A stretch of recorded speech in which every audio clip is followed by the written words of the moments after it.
Thank you, Brother Student Minister Daniel. Let's give him another warm round of applause. Once again, in the name of Allah, the Beneficent, the Merciful, we give him praise and thanks for his many blessings. We thank him for his many gifts, his goodness, and his mercy to the human being. That whenever any member of this family falls from his glory, loses his way, and cannot find his purpose in life, out of Allah, God's mercy, he intervenes in the affairs of the people. Before he punishes, he always raises from the people a messenger, a guide, a warner. They're called prophets. And these prophets or messengers from God, they represent his mercy to the people, his love for the people. It doesn't please God to punish the people. It doesn't please him to chastise the people for what they have earned. And that's when mercy comes or grace comes. It's not that we deserve it. It's God's favor, unmerited favor to the people. As Muslims, we thank Allah for Abraham and Moses, Jesus and Muhammad.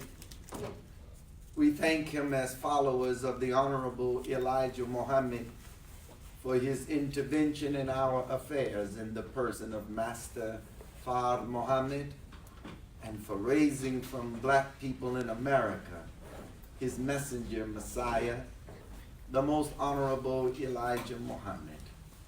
I thank Allah for the man who is among us today, who represents to us, to the world. He's a divine warner to the wicked, to the government of the United States of America, that their time has come to an end. That's right. Their world is finished. Trump is trumping their world, tearing down their institutions. Their disrespect for the presidency started with their disrespect of our brother, Obama. And once they allowed and permitted all of the hateful and ugly things to be said about President Barack Obama, that's when they started the tearing down of the highest office in the land. You have and we have in front of us what the Honorable Minister Louis Farrakhan warned us that we would see. Absolutely. That we would see the mask of civility that white folks had portrayed so well in front of us, that they were going to pull it off, and then the peel of the onion. That's right. We see it all now. So nobody can say, especially us, that we were not given the likes of God's prophets in the Bible and the Quran, as we have witnessed in the Honorable Minister Louis Farrakhan. I thank Allah for that man, brothers and sisters. I thank Allah for him. I greet you with the greeting words of peace. Assalamu alaikum. Thank you so very much for coming out. We do not want to waste your time. We want you to benefit from this great teaching that has us through the Honorable Elijah Muhammad and the Honorable Minister Louis Farrakhan. I wanted to start these lecture series on the title. The Honorable Minister Louis Farrakhan opened the Final Call Administration building where we started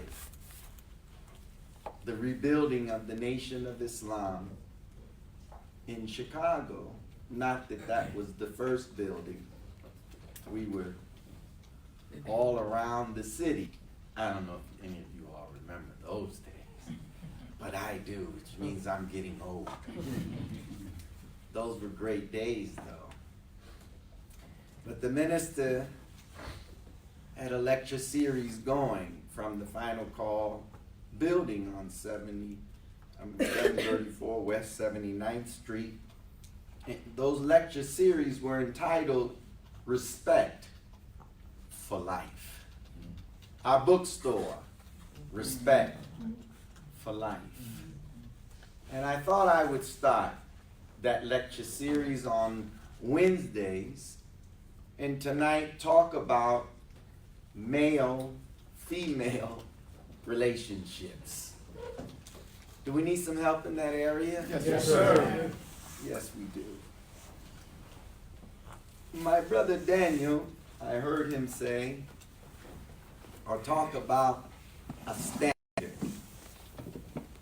And that's a good place to start, because the standard by which we measure our actions should be the standard of God. The Honorable Minister Louis Farrakhan has said, quote, in a lecture that he delivered from the Final Call Administration building in 1987, the title of his subject was Human Sexuality, the Origin of Male-Female Relationships. And in that monumental lecture on this subject matter, the minister said, quote, we are living a standard that is found in the Word of God. Now, what is a standard? A standard is something that is established for use as a rule, a guiding principle, or as a basis of comparison in measuring or judging capacity, quantity, content, extent, value, and quality. So whenever a preacher lifts up the Word of God, he is lifting up the very light or standard by which he or she will judge themselves. When a standard of human behavior is lifted up, and that's what the Word of God is, it is a standard.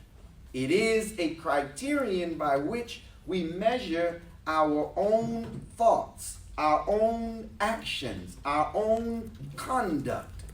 The extent, the minister goes on to say, of our work or worth or value is found by measuring us or comparing us with a standard. So the Word of God, the law of God, is a standard. The Bible tells us, God is talking, my thoughts are not your thoughts. Neither are my ways your ways. Mine are from above, while yours are from beneath. The world in which we live is not God's world. This is the world that belongs to Satan. The world of Satan is a carnal-minded world.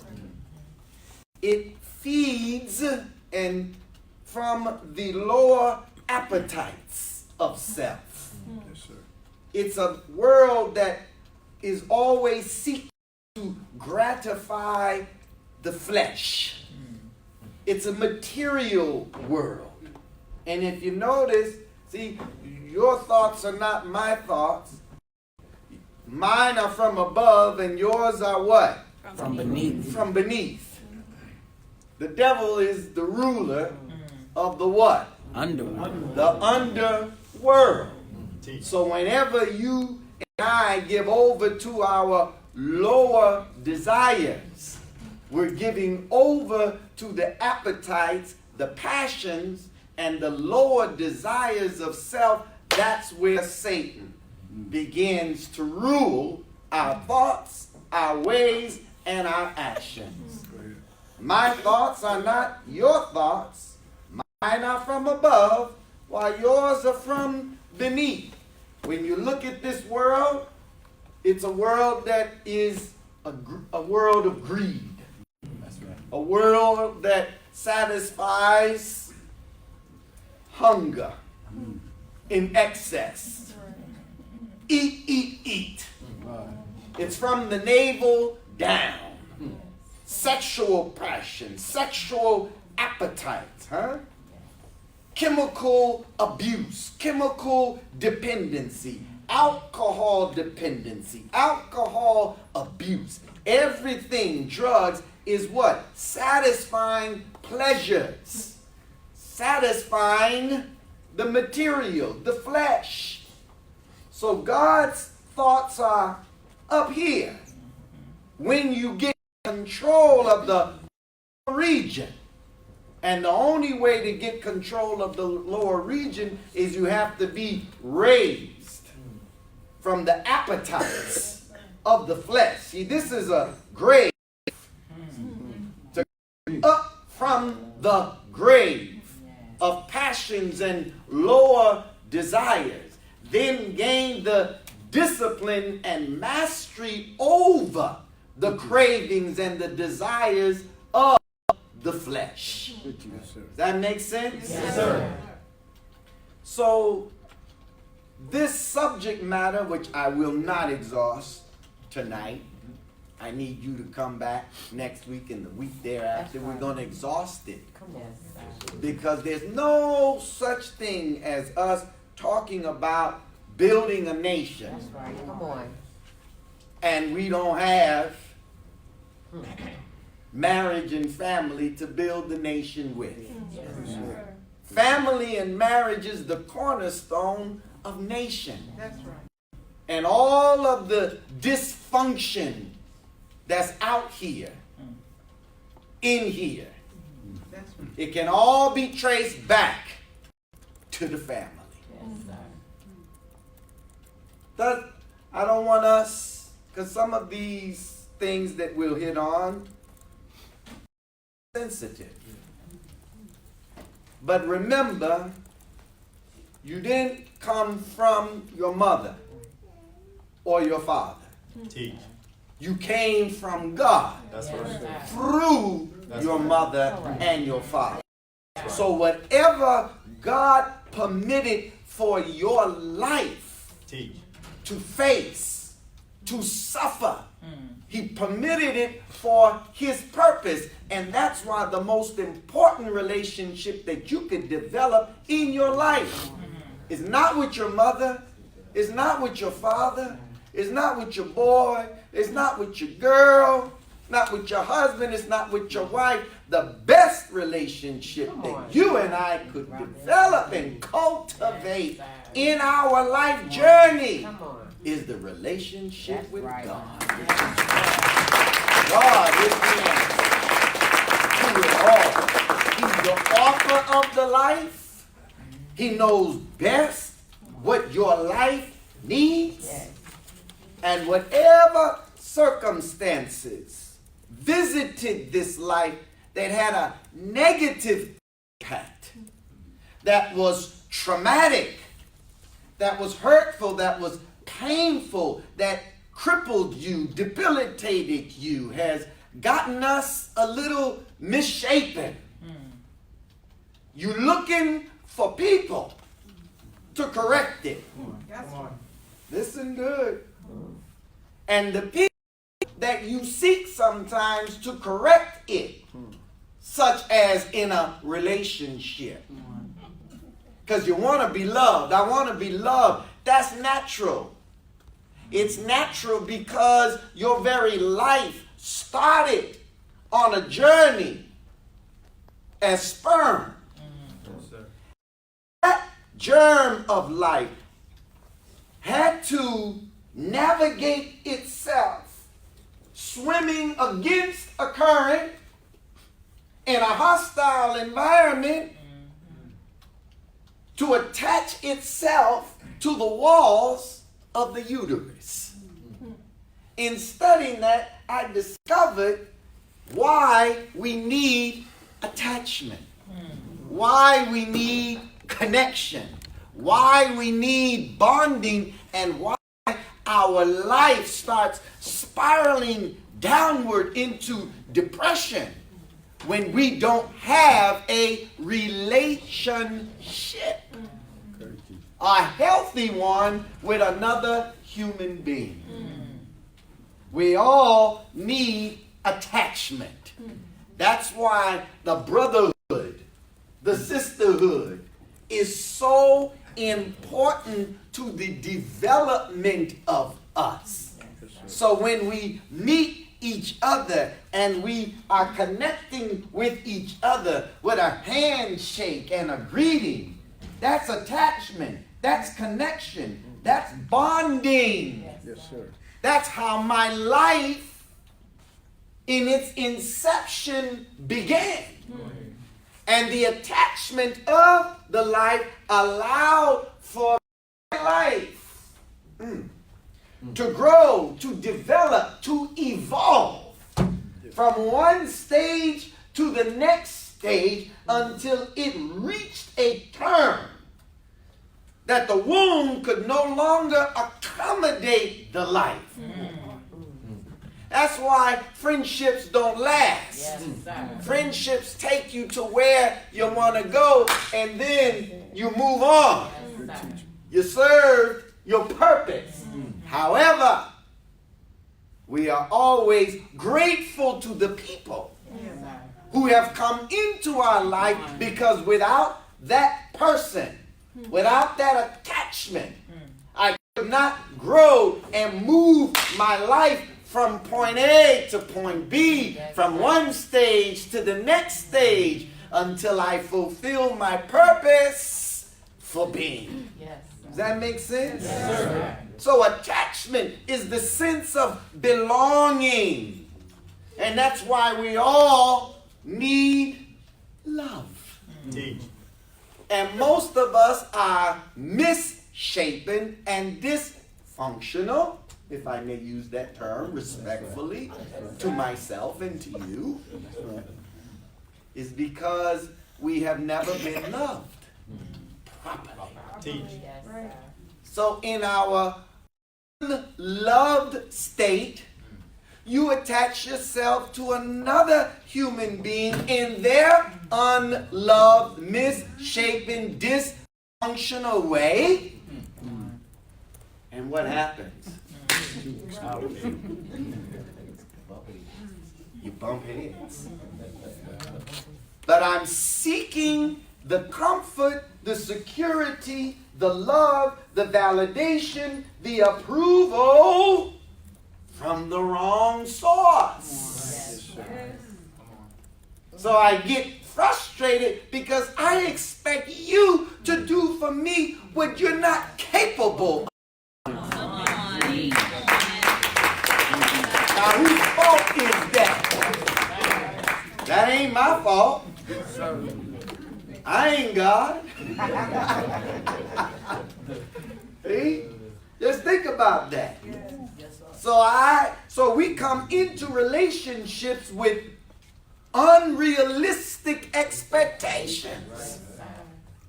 And now I'm looking for from that mate what I did not get in my childhood, what I did not get from my mother, what I did not get from my. So the woman who was raised without a father, and that's such an important relationship, because that becomes the standard of the man. That you judge and compare men that will come into your life. It's by man.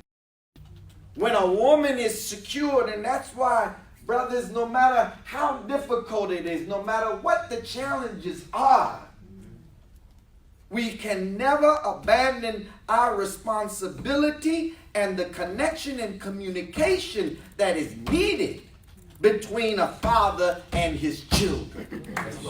And where young girls are concerned, the nature of the female is to be made secure. So when it is secured by the father's love, then she's looking for a man that will secure her with the same quality of love that she expects under her father's care. And when she does not have that kind of man, your nature is seeking to be comforted. These are the natures and the natural laws that are already inherent in the nature that God has created. Yes, sir. And that's why the Quran talks about the natures making a demand on one another. Whether you are aware of it or not, these natures, male and female, when they come together, they're making a demand on one another. Y'all all right? Yes, sir. Now let me backtrack just for a minute. I want us to make sure we understand the word respect. Because we just do not respect each other. We don't. Right. What do we mean when we say respect for life? So I want to start with that. Because there's only one life. It's divine life. To respect is the act of giving particular attention with high or special regard. It is the quality or state of being esteemed. To respect in a transitive verb is to consider worthy of high regard. To respect someone or something is to refrain from interfering with that thing. That's why the Honorable Elijah Muhammad forbade any male coming into the MGT class. Because we are not to interfere with what is sacred. Because you are not my woman. You are the woman of God. Yes, sir. I'm going to say that again. I'm sorry, brother. Go ahead, teach. That's our problem. We see her as our woman. Then we take possession of her like she is some property that we take ownership of. See, to respect her properly is to know her value. How do you respect what you have no knowledge of? Now, everything that Allah has created and manifested out of His will has value. Yes, sir. The tiniest insect, it has value. That's right. But do you respect the ant? Do you respect the tiny creatures of God? How do you know the value of that creature? That creature is here for a purpose. Everything you see is part of a balanced system. That's right. The ants serve a purpose. Bees serve a purpose. Without the bees, though you run away from it so you won't get stung, but the bees play an essential role to agriculture. That's right. That's right. And without the pollination of the bee, then we won't have crops. And that's why the president of Russia, Vladimir Putin, said that if America continued to do what it was doing in destroying the bee population, that in itself is an act of war. That's right. That's right. That's right. Respect for everything. It does not mean that you won't kill an insect that could present a threat to you. Yes, sir. I was in Mexico. Let's see if any students here. Oh, Mati. ¿Cómo estás? Bien, ¿y tú? ¿Todo está bien? Bien. Ah, muy bien. This is the beautiful daughter of student minister Ava Muhammad, Sister Matala Muhammad. Did I ever tell you that before, when you all were out, or, oh no, the day we came from the pyramids and we went ahead of you in the car to get the food so that you all could have something in your stomachs. In the kitchen, in the sink, was a scorpion. I did tell you? I mean, it was a nice one too. Black scorpion. And my daughter is very sensitive to the creatures.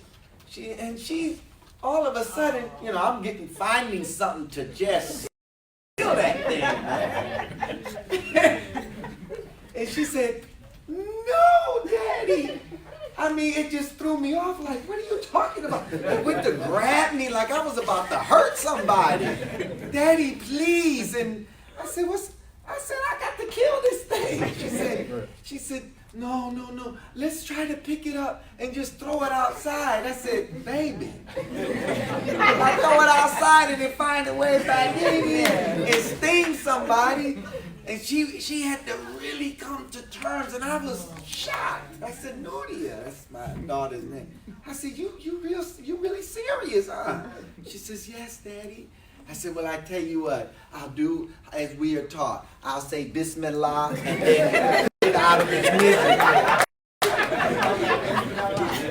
I won't persecute it, because persecution is worse than slaughter. So I'll give it a quick death. You know what I'm saying? And that would be the mercy. Unfortunately, in the stainless steel sink, I was trying to get it, but I mean, it wasn't, you know how. But anyway, the instrument I was using, he had a little persecution. But the point is, even in killing one of God's creatures, you're supposed to take the act of reverence to it. Did you know that? Yes. You're not supposed to just slaughter it with, you know. I mean, was that? I don't know about that. That's your first statement. See it. Then you're going to kill the thing. Like, what's wrong? Listen, bro, listen. See, the thing of it is, what all of the insects of God serve you. You and I don't realize it. Now, I'm not saying that if I'm immediately threatened, I'm gonna smash it. But even if you have to kill it like that, you still have the thought. See? To the God who's the author. Because just imagine someone 100 times bigger than you that looked at you as a bug. And all of a sudden, you get in its way and crush it down. The point that is taking value. That's right. To God's creatures and all of life.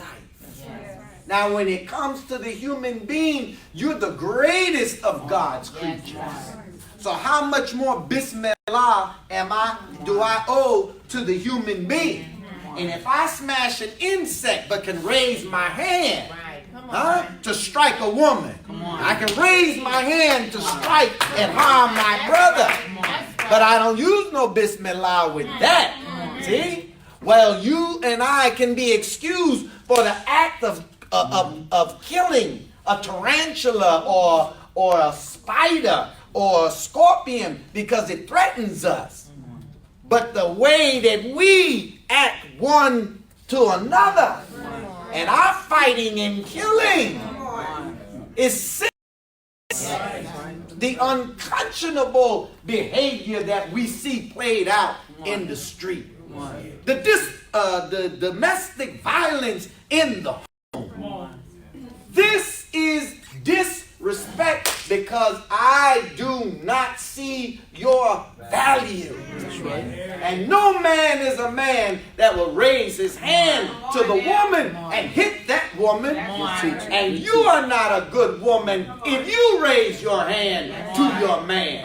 We do not raise our hand one to another.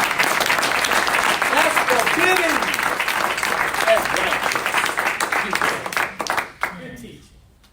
So we really don't value each other because we've been devalued by the enemy, and we really see each other through the eyes of the enemy, not through the eyes of God. So respect in relationships implies a considered evaluation or estimation of the person. Now, the first thing I want to do is establish our discussion tonight on male-female relationships is this idea of the male being superior to the female. Teach. Got to start with that one. I'm the man. That's right, you're the man. Yes, you are. Yes, I am. Yes, we are.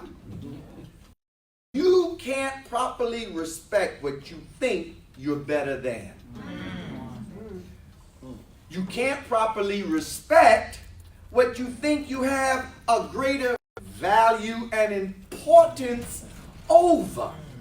The Satan of self exercises itself when you think more of yourself than you should, placing your value above the value of another human being. And in this case, when men see themselves as better than women. Y'all all right? Yes, sir. So look at this conversation of God and the devil in the Bible. In the Quran. See? So we got to be able to distinguish the voices in our head. Hello. Teach. We got some voices in our head. And you got a whole lot of whisperings going on too. Right? You call your assembly together of the jinn and the men. It all happens right up in here, right? No voice outside. It's you. Talking to you. So we got to be able to distinguish, is this the voice of God? Is this the voice of an angel? Or is this Satan? And is this the voice of demons and devils? You know it's the voice of the devil whenever the thought of rebellion comes up against what you know is right. The righteousness of your nature in self always guides you properly. It's we do what we gotta do, fix this thing. As the Honorable Minister Louis Farrakhan called it, deceptive intelligence. Yes, sir.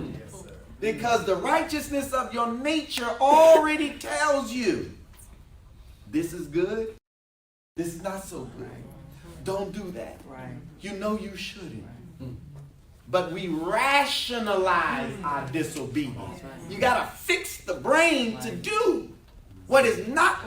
It shows you what the Honorable Elijah Muhammad taught us. Your nature, my nature, our nature is the nature of God himself. And each of us, as the ministers taught us in the study guides, we got a little messenger in self. But we steal the messenger in self. He brings you a message. No, you don't want to do that. I warn you, stay away from her. Stay away from him. Stay away from that. No. But desire overpowers reason. Y'all all right? Yes, sir. Oh, I survived. Huh? I survived. Yes, sir. That's what we want to do. We want to survive. So, in respect, female, male. Satan in the Quran, remember the conversation Allah is telling him. After he made the man out of dust, he tells all the angels to bow down in obeisance. But Iblis did not. But came out of Iblis. I am better than he. I am made of fire while he's made of dust. I'm not going to bow down to him. He didn't realize, he didn't give any weight to who, as the minister said, was giving him the command. Because the creator of dust was also the creator of fire. And my man, in that term, didn't realize that dust could put out fire. That's right. But he's putting so much merit on himself. That's one of the things that we always have to be careful of when we discover our gifts. Because each of us are gifted, and some of us are gifted more than the other. So when I discover my gift in comparison to your gift, and I start putting more merit and importance and value to than your gift, then I start setting myself up above you, and I start looking down on you because I think I'm better. And what makes you better? I'm stronger. What makes you better? I'm faster. What makes you better? I'm smarter. What makes you better? I have more knowledge than you. What makes you better? I'm prettier. Really? Say who? What makes you better? I'm handsome. What makes you better? I'm lighter than you. All of this stuff. And we grow up with all of these comparisons, all of these standards developed and put in front of us by the society in which we live. And this is what causes so many of us to grow up with insecurities. Insecurities because of my color of my skin. Insecurities because of the texture of my hair, the broadness or keenness of my nose. I mean, damn, God is the author of me. You didn't have no choice down here, did you? So accept you, embrace you, be you. You are God's life, and you are God's gift. So embrace yourself. Now look, Allah settles this in the Quran. I created you from a single essence or a single being, and created its mate of what? Same. Say that again. Same. The same kind. And spread forth from these two many men and women. There's no such thing as a man without a woman. Talk to me. Every man is a man. Came from the womb of a woman. Yes. Now, don't set yourself up as superior now. But you are the second self of God. I'll come back next week on that. But the second self of God. So the same essence, the same value that is in the male is in the female. So there is no superiority of the male over the female over the male. Now, when we come to each other, respecting that we are equals in creation, because I can't produce a child. I just can't do it. I don't have it. I don't want it. Leave that to you. There are things that a female can do that a male cannot do, and there are things that a male can do that a female just cannot do. That's right. Is that right? Yes, sir. But each of us must learn our function and our role in life.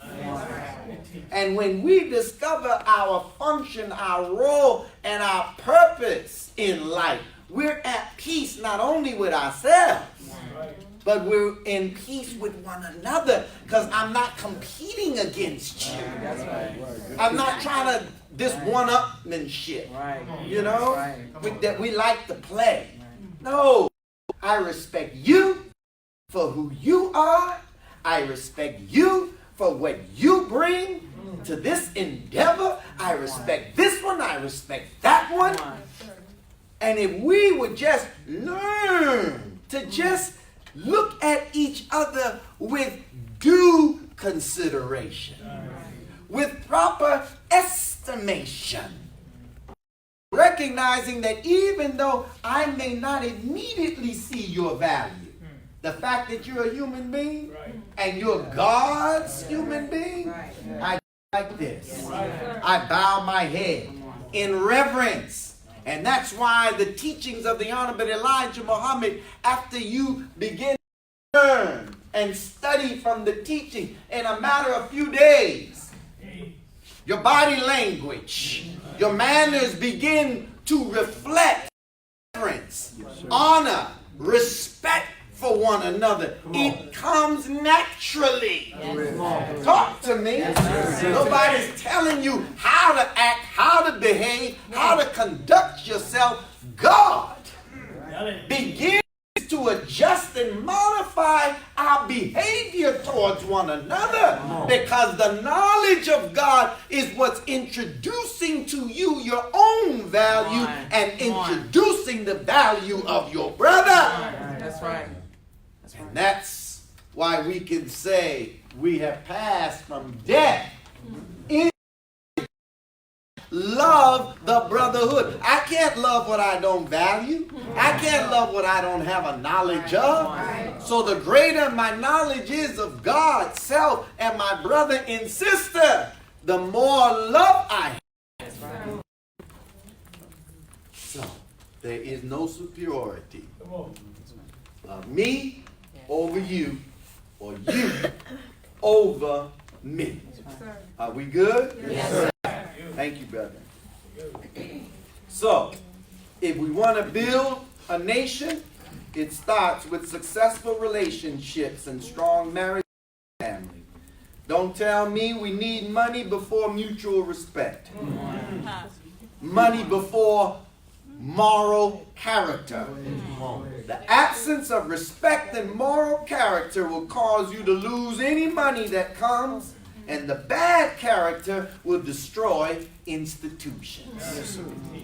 You hear what I said? Yes, sir. So the building of good character is the first prerequisite in building a nation of righteousness. Fighting for your nation, fighting for your own. It starts with fighting to preserve your marriages and fighting to secure our family. If you're a real believer in God, knowing that God hates divorce. Accidents happen. They do happen. Do happen.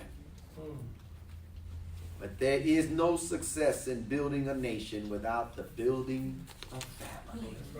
Come on. Some of you are married, some divorced, some of you looking for a mate. You're in the right class.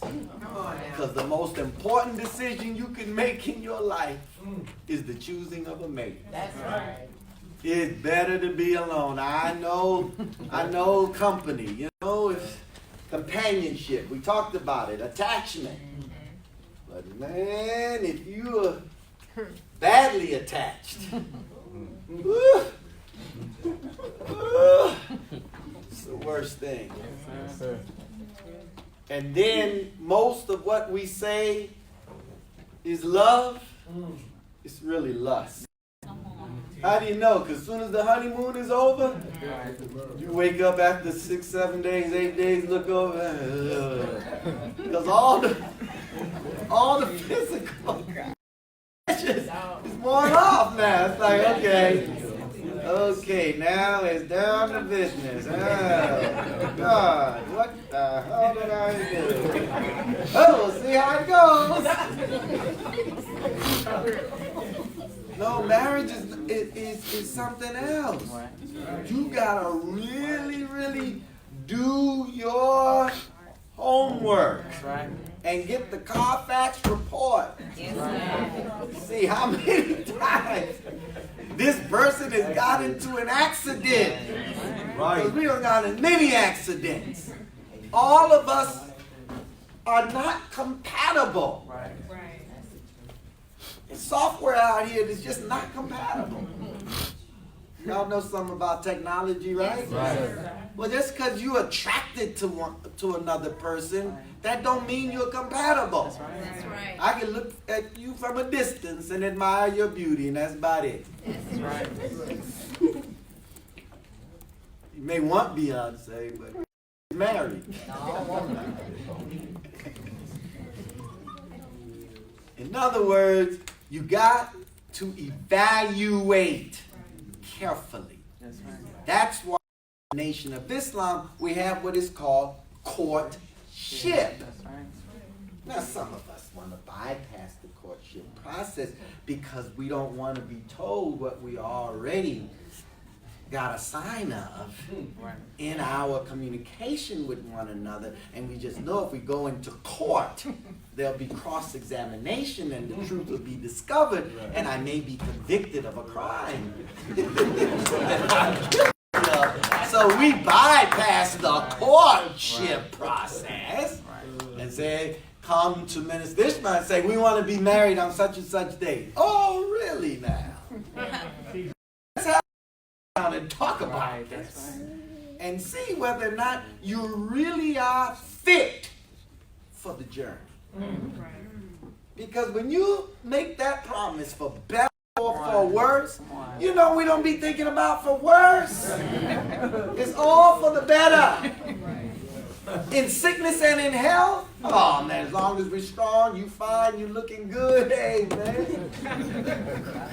We can go to the altar, but get sick with your fine self. Get broke up, and you all like this. Now it's like, I didn't bargain for that, and hell, I did love you, but look like you need a little more attention and care than I can give you. See? We don't think like that.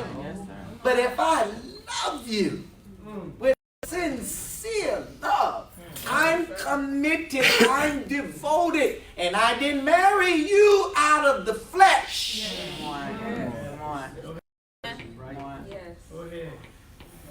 My lust did not get me to the altar. There was a deeper connection that was unseen. I gotta give the sisters credit. I see some of the finest women with some of the ugliest brothers. I shouldn't say it like that. I shouldn't say it like that. I'd be like, what does he have? I discovered it young, you know. I had a little more hair than, I thought I was fly.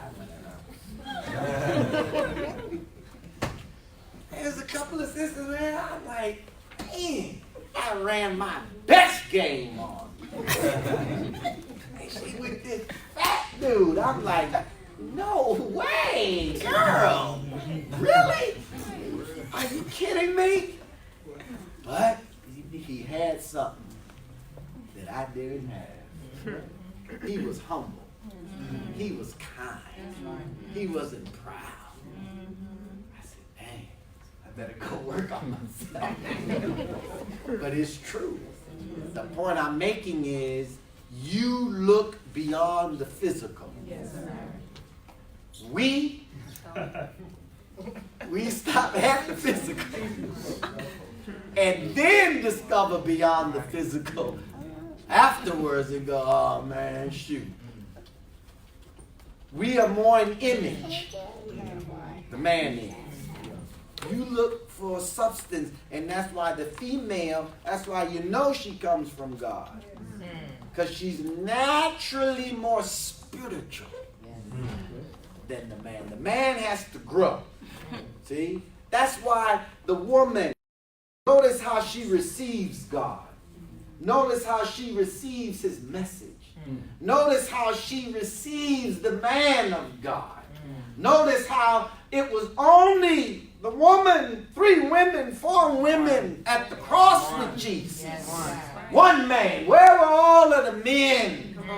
Where were his disciples? They flee, man, because men are fickle. People are fickle. But men are always quietly competing against each other. Yes. We admire, but inside like, man, you know, he ain't that good. I can be.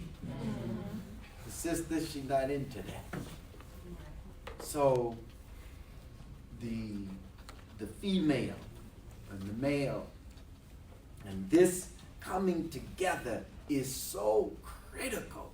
And I'm advising you that once you become attracted to the opposite sex, what God has set up for you in courtship, it's for your protection. That's right. Yes, sir. All of God's laws, they are not to deny you happiness.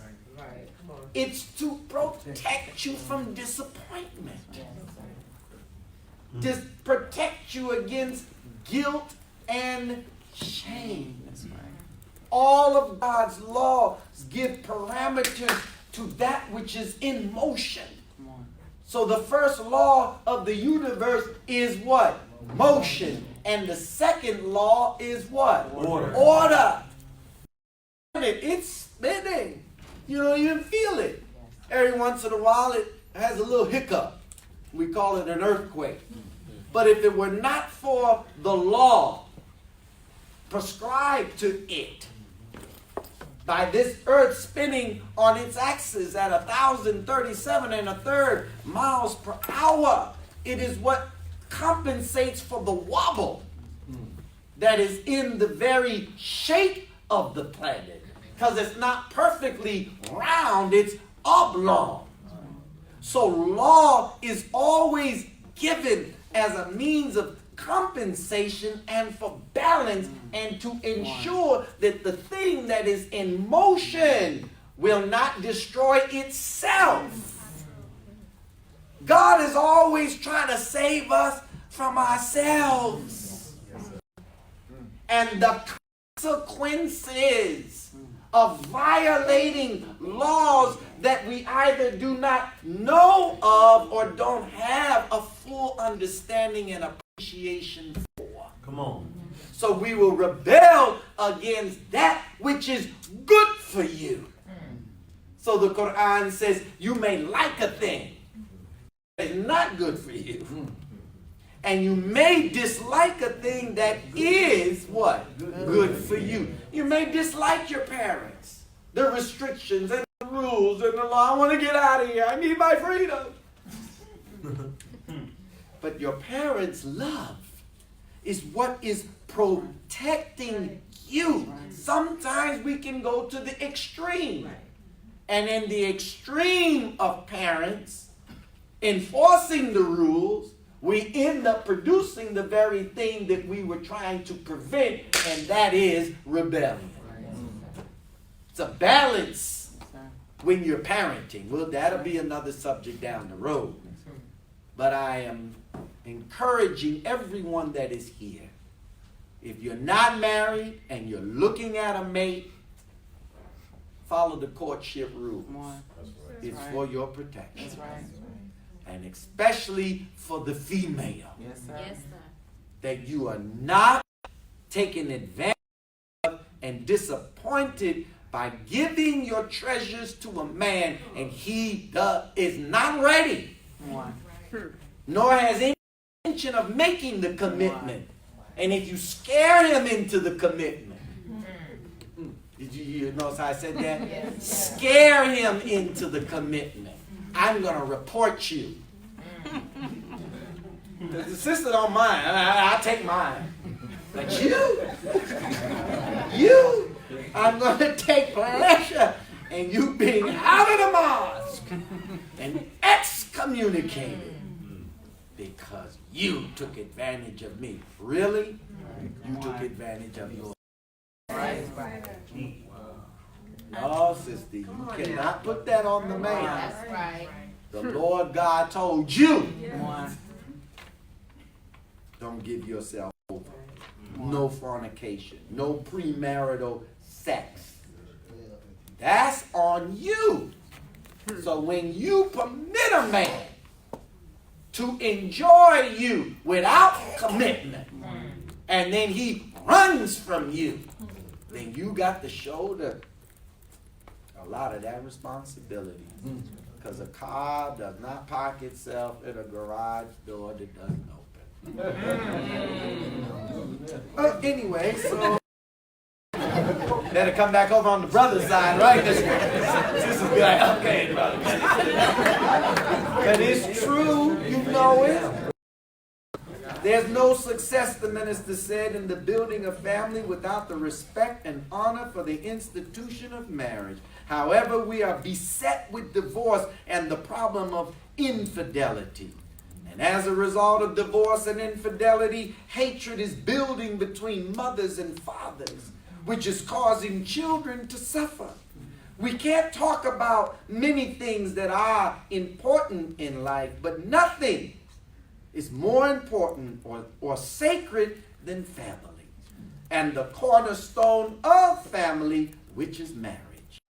The minister said, I want to see successful marriage in Islam and among black people.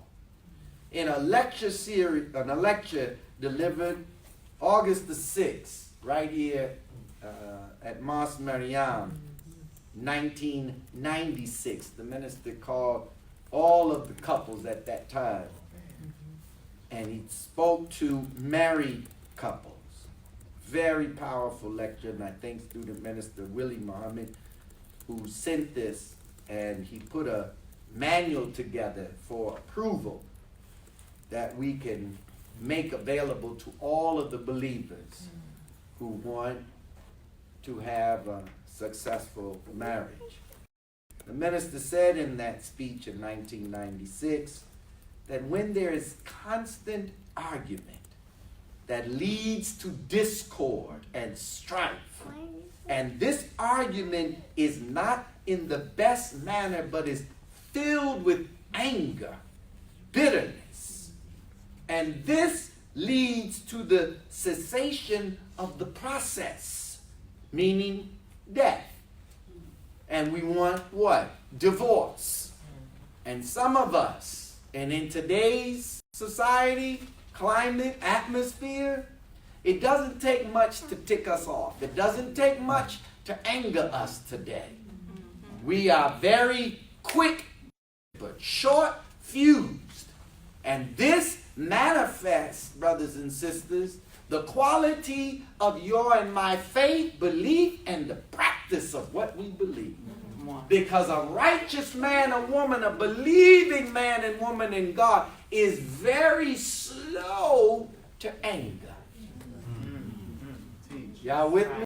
Yes, one of the manifestations that you're out of the process or that your faith is weak is that you're easily angered and frustrated over things that don't come on your timetable in fulfillment of what you want, what you desire, what you expect. patience you were not born with. Patience is a virtue that has to be acquired. Is that right? Yes, sir. We're born with faith, but not with patience. Because the man, according to the Quran, was made in haste. So we want instant gratification. And that's why the devil can slip in real quick and easy. Oh, I know what you want. Do you want this? I'll give it to you. However, it comes at a cost. Huh?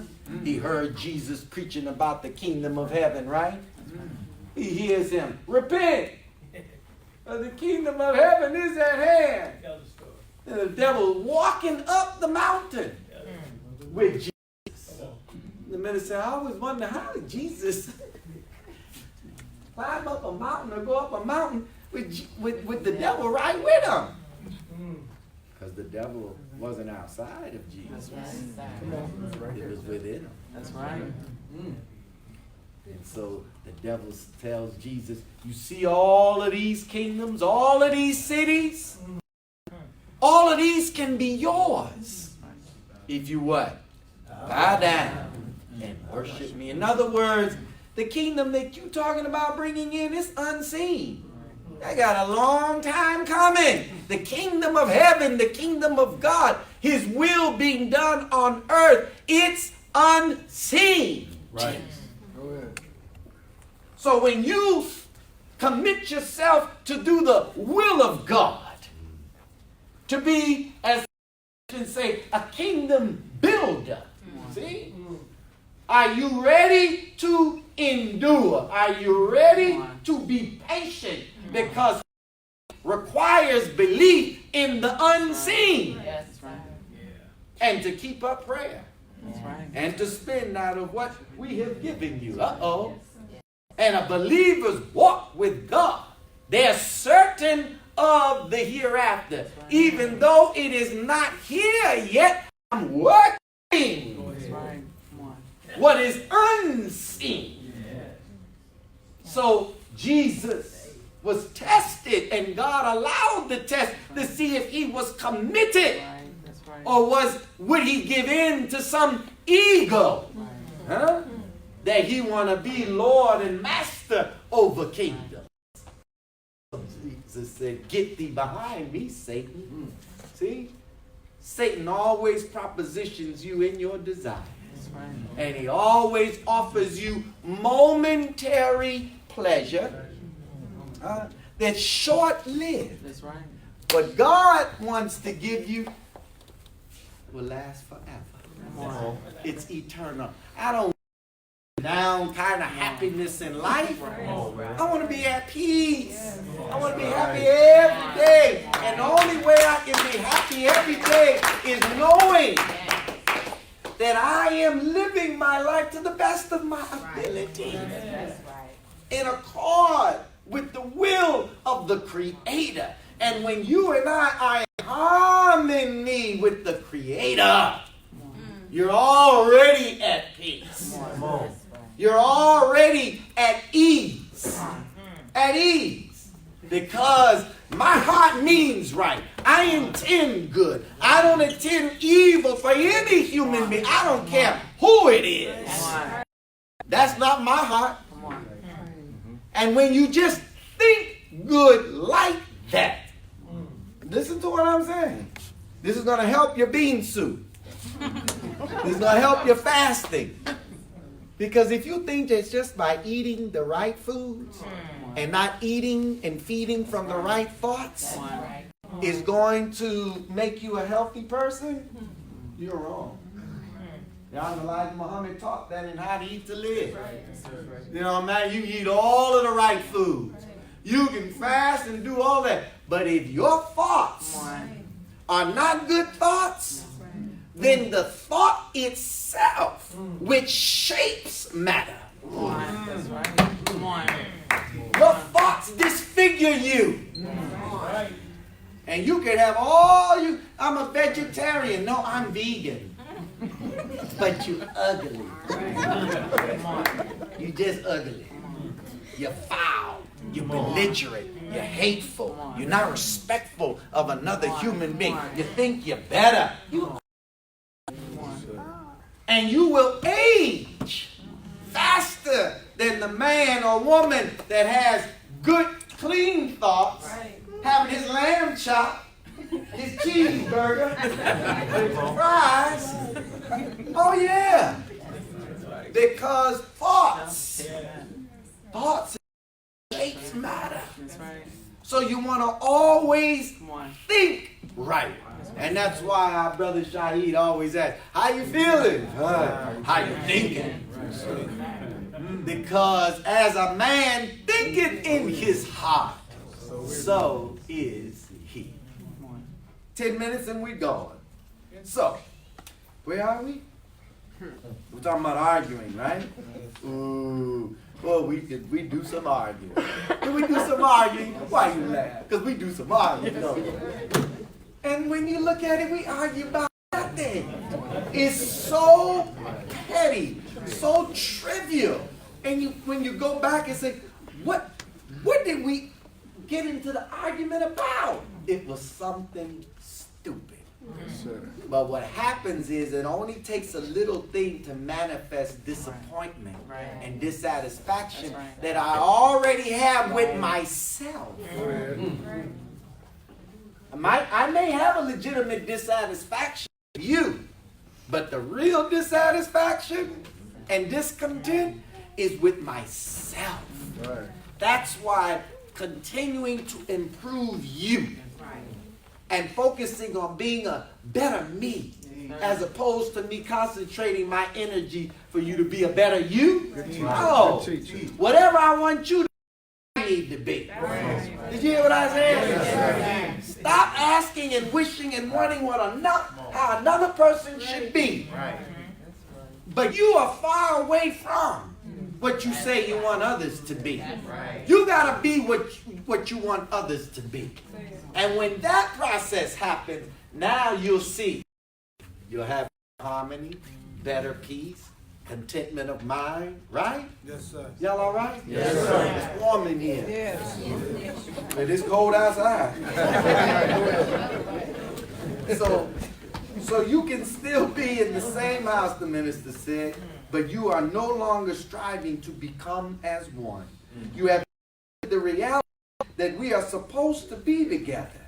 And wow, you know what I mean? I will just have to suffer this thing through. Now, this is a sad state of affairs. For the wife to put her attention on the children and the husband put his attention on the mission or whatever, and then come home at night tired, beat up, no conversation, no communication, except during the time of expression of oneness. Then our marriage, for all intents and purposes, is dead, and it needs life. It needs revival. Marriage, unity, love, life, peace, they are all similar. I'm going to say that again. Marriage, unity, love, life, and peace, they are all similar. You can't be married and not united. You can't be united and not have peace. And you can't have peace without love, and you can't have life without love, and peace and harmony and unity. I love my teaching. Y'all can listen to me.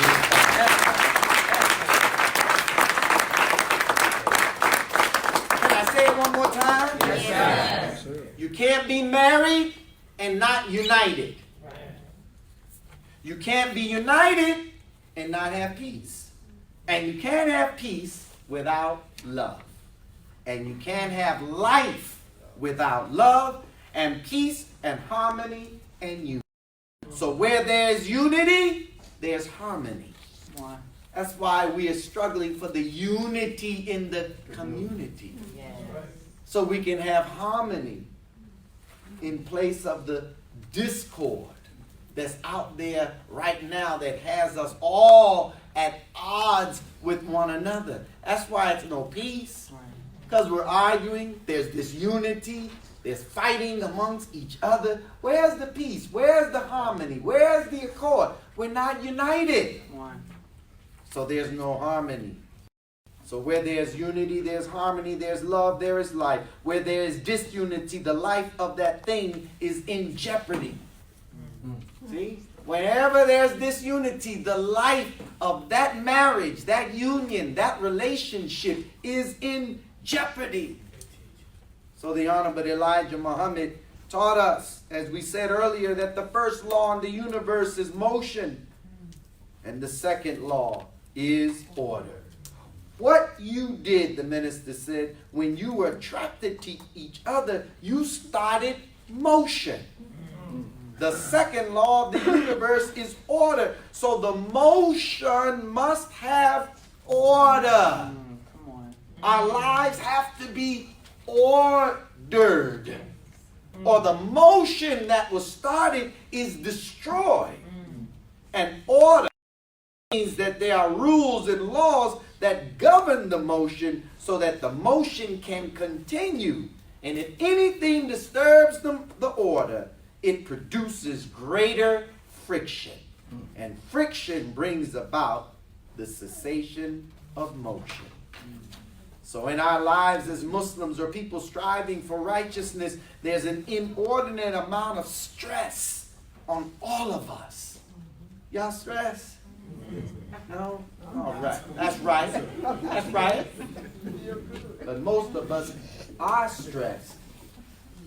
And if we do not equal the pressure on the inside with the pressure that's coming on the outside, Come on. what's going to happen? You're going to pop. You're going to pop.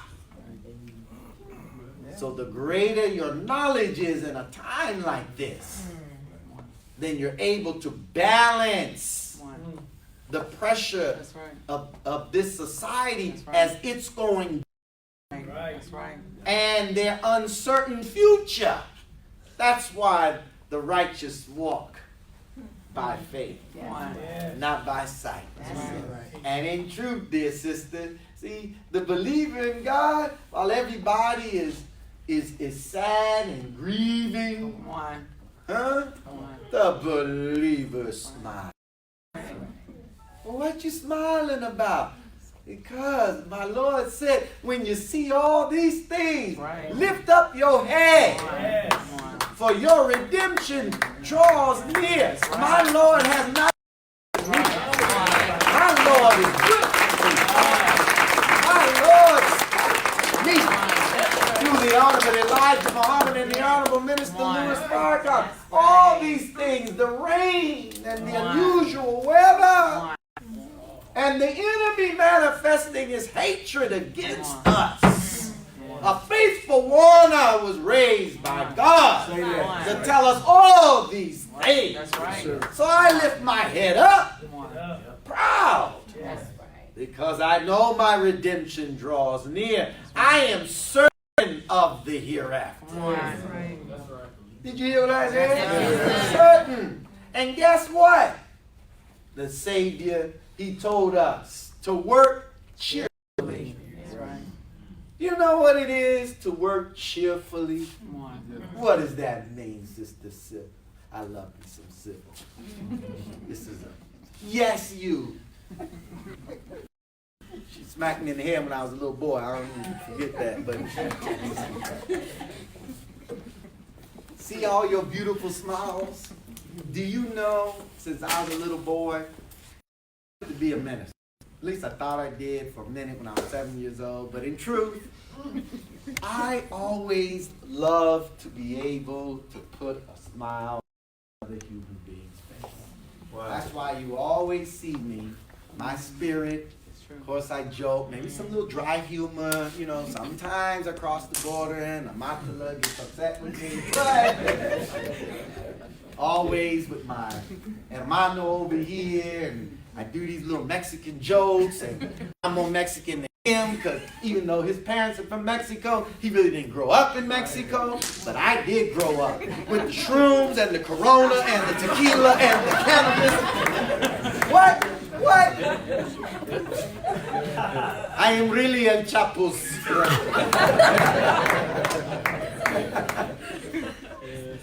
But to put a smile on people's face, oh, that just warms my heart.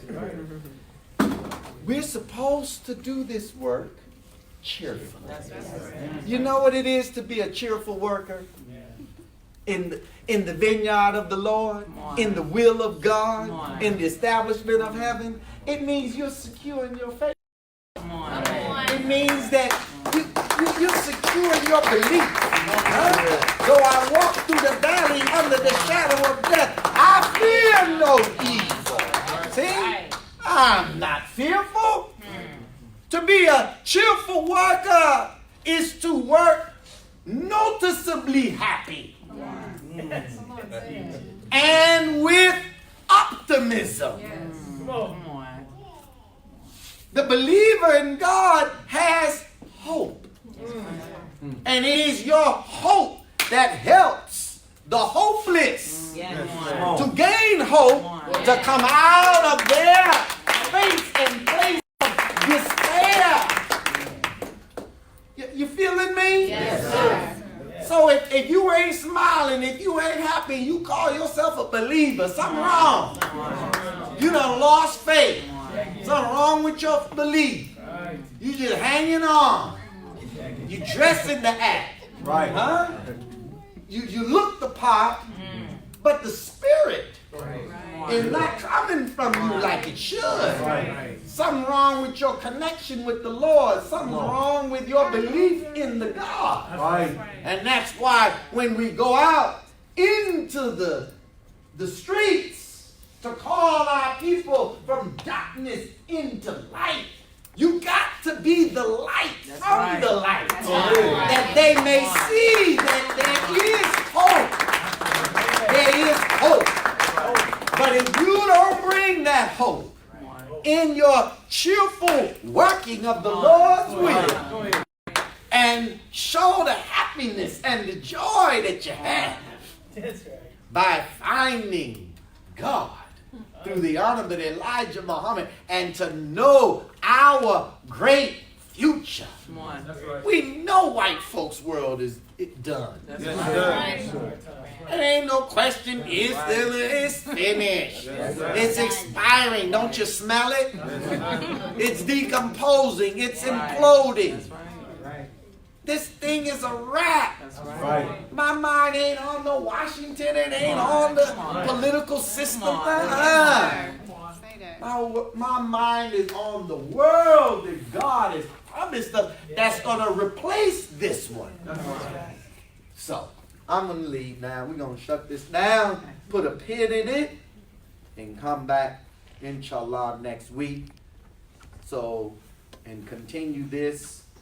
Because if I go any further, I'll probably go another 10 or 15 minutes. And I think that we've had enough for tonight. What do you think? I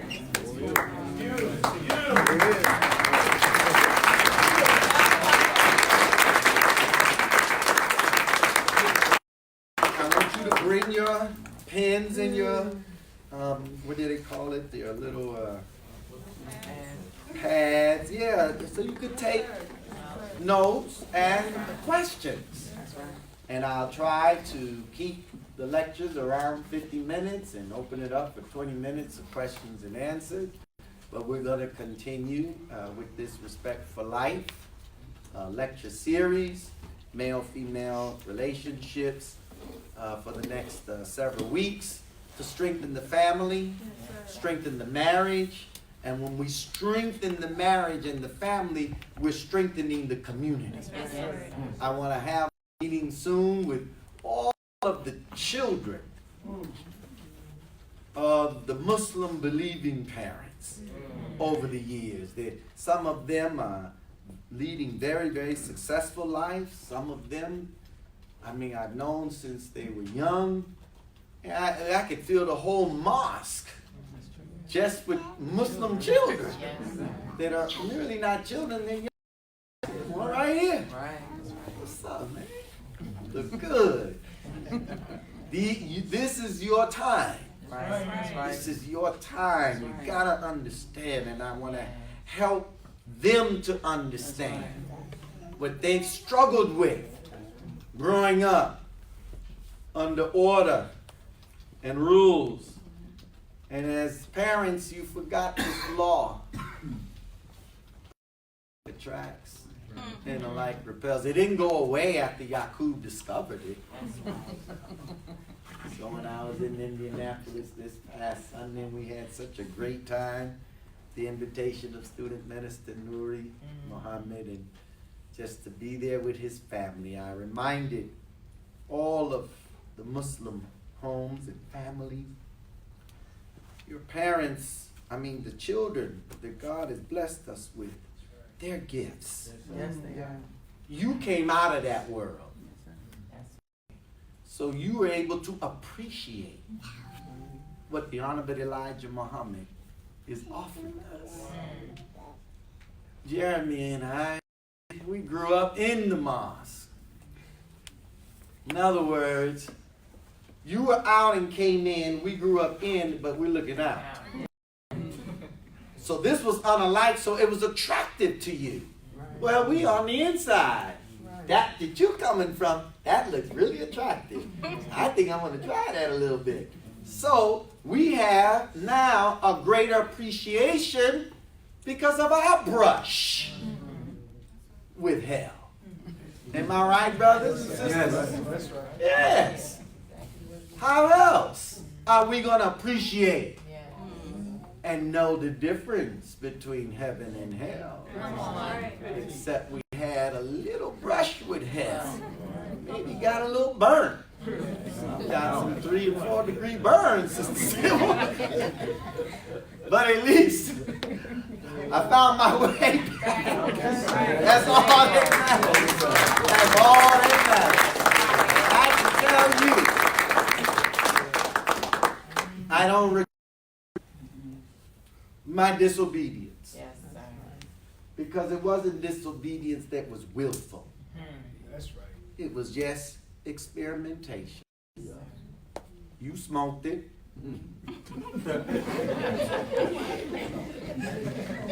I know it's not good for you, but damn, you got a laugh out of it. Let me see what this plan is all about that the Lord God has put on our planet. Damn, boy. Now the stuff y'all smoking today, and I'm telling you right now, I'd be scared to Say that. when you smell that stuff. And this is how I know, because your behavior is different. Now all of my former 80s, maybe some of y'all in the 70s, weed smokers. Now bear me witness.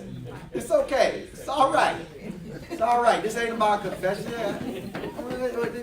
Look. Everything is real, right? That's Yes, sir. Y'all looking at me like the minister's up here talking about. We are in the school, right? Oh, okay. So, you remember when we smoked weed?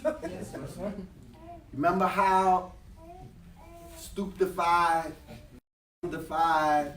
we were? Yes, sir. How we would just be like, yeah. It was heaviness, Yes, right? Eyes and everything. Now, I watch my little young brothers today. Y'all got a little bit of the effect, but y'all a little wiry. Yes, sir. Then I notice if you get a certain strain, you're aggressive. And you be seriously tripping like you got alcohol in your system with some coke in you. You like, ugh. I was like, man, we didn't do that to us. Am I right? Yes, sir. And we sit there, man, we just be gone. But y'all aggressive. Then you get paranoid. You start tripping. I said, There's some chemicals in that cannabis. You can smell it. That's why it's called loud. Right. That's a different smell today than it was back then. And you got this synthetic weed on the street. And it's messing people up. And many of our young people are dying. That's right. By getting a hold of some bad weed. So stop smoking weed. That's right. I'd be more fearful of your death and losing it than you becoming gay. Did you hear what I said? Yes, sir. Come on. Because it is in that too, as Dr. Wesley has revealed. Yes, sir. But the other part of it is more frightening to me than you getting some homosexual tendencies, because that's almost in everything there. Both right now. Cannabis, water, food. This world is something else. So anyway, I don't know how we got on that, but God bless you. Keep hope alive. Thank you a lot for his coming.